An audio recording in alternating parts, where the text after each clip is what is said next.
Alright guys, I think I'm regretting this already.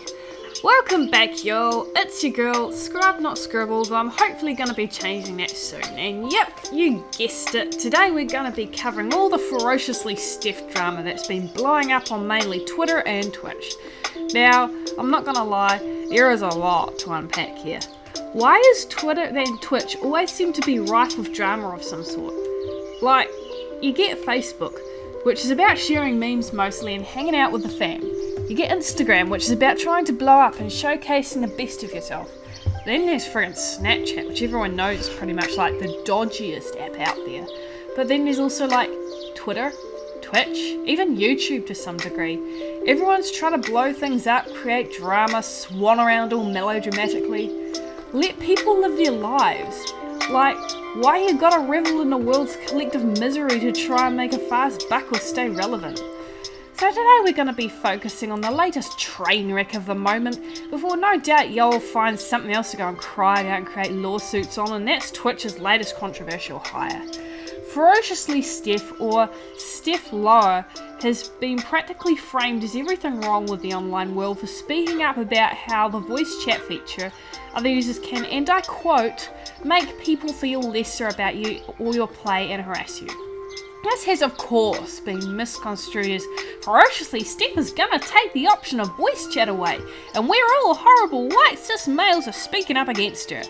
Now, there's a lot more than that, but for the sake of our stress marks and grey hairs that are already starting to seep in here, we ain't gonna be focusing on literally every single tweet, comment and aspect of what's been going on here. There's other videos for that, and quite frankly, when I was doing my research on this, the sheer volume of it all set back my time schedule by literal hours. If you want to become clued up on what every other nuance and blind man's dog has been saying about this, go elsewhere.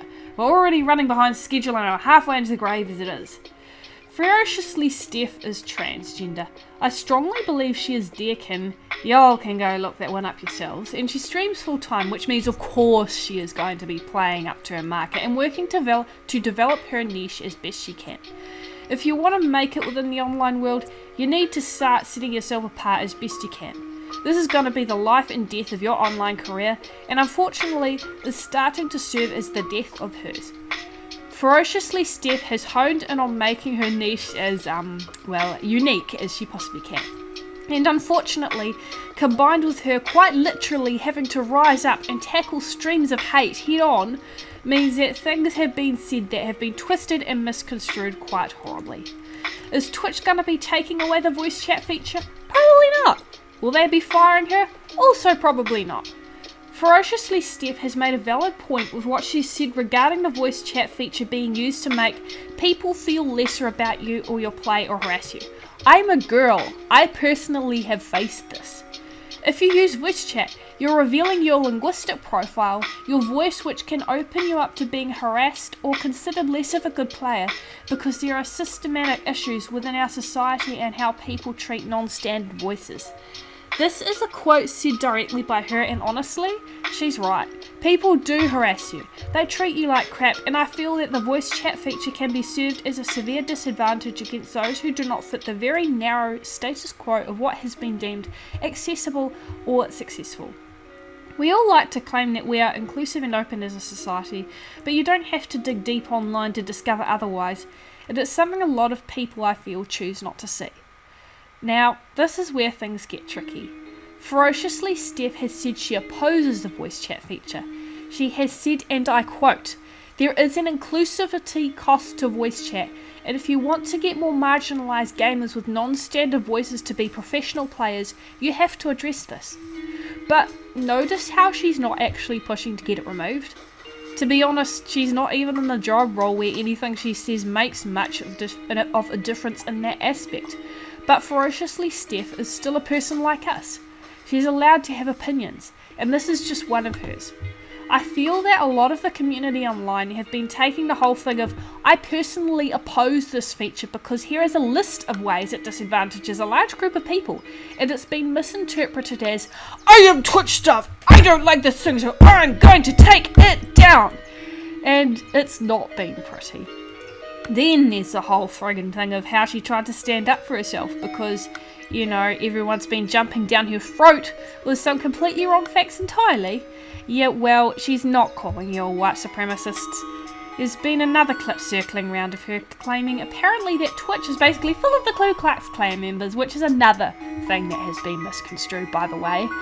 When she was trying to speak up and explain about how women and other minorities often face harassment online once people discover who their voices are, there was a pushback of people trying to tell her that no, this isn't an issue, which is ridiculous because if you face something specifically because you're a minority, people who are not a minority are of course not going to see it.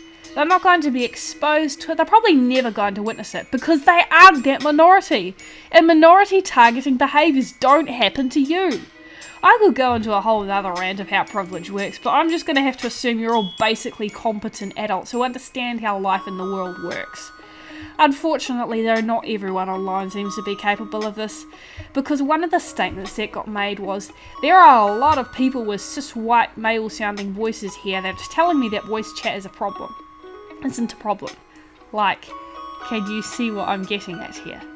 So to reiterate, women and minorities are often at a much higher exposed risk to face backlash and maltreatment online for exposing their voices. Men who sound white or white passing will never experience this because why would they? There were a lot of voices speaking out trying to tell FerociouslySteph that this wasn't a thing, which is pretty easy to connect the dots and try and think of who might be saying that.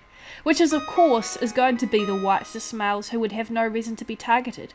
Which is why FerociouslySteph was pointing out that there are a lot of white cis male sounding voices trying to tell her that a largely shared massive issue, all that is well and commonly known everywhere, is not an issue. Like, can anyone else see this?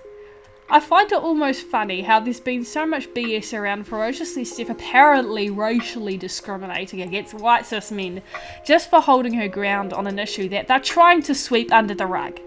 So, do I support FerociouslySteph in regards to the whole drama that's been going on? Well, partly. Do I think she should have been hired? No. Twitch faces enough flack and drama as it is, and FerociouslySteph already has a bit of a high-flying controversial profile online.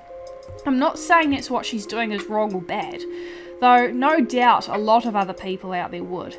But just like how we all have different cultures, varying across different parts of the world, I strongly encourage you to look at FerociouslySteph through the same or a similar lens. What she does online is weird and isn't what everyone will call their cup of tea. I know it's definitely not mine, but I feel that to try and tear her down over the way she chooses to express herself really ain't it, and pretty much puts you in a very ugly perspective with the way you treat anyone who isn't exactly you. I personally feel that Twitch could have made a better choice in who they hired. No attack on FerociouslySteph herself, I just feel that for what they aspire to be as a business, taking on someone who is already high profile is going to distract from that. And I'd say the same if Beyonce started streaming as well, or maybe if she applied at a grocery store. A grocery store's not gonna hire Beyonce because her presence will compromise their business, just as I feel FerociouslySteph's online position is compromising Twitch's. Funnily enough though, our lives are not governed exclusively by what one person says as a whole, so as a community, I feel we're all just gonna have to suck it up and pay some respect. Which goes for y'all in the meantime, leave FerociouslySteph alone. If you have that much of a problem with Twitch's hiring choices, boycott them. Go find some other smaller business you can support with your streaming instead. And that's all I have to say on the matter. Good day!